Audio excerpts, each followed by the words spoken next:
They discovered that the rubbing of the top of the drum created the sound of the sea.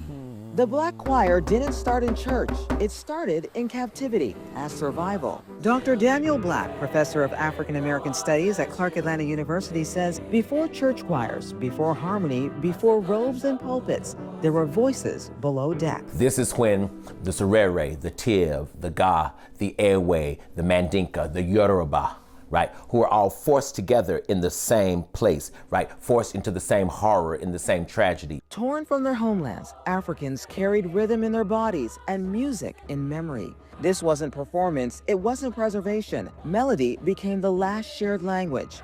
After arrival in America, collective singing followed them to the plantation fields, where sound became signal. Creating what I call spaces of subterfuge. In other words, what they were also doing in the spiritual was creating ways to communicate with one another secretively. What sounded like worship often carried coded messages, well documented in Negro spirituals, with songs like Swing Low, Sweet Chariot. So while we're singing out loud, swing low, sweet chariot, we were really meaning swing low, sweet Harriet. These spirituals have this double-tongued nature, right? Talking about going up to glory. We really meant north.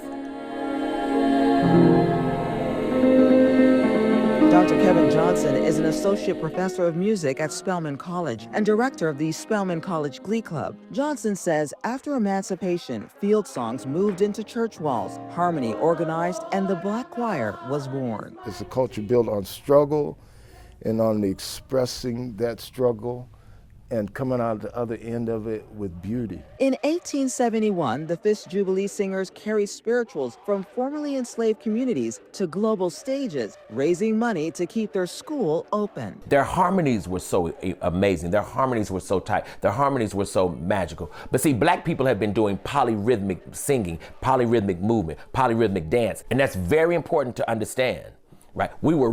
Our extraordinary nature, our excellence, is actually regular. Soon I will be done with the trouble of the world. These spirituals are sacred. I don't mind that. Why don't you swing down, sweet chariot, stop and let me ride. Why don't you swing down?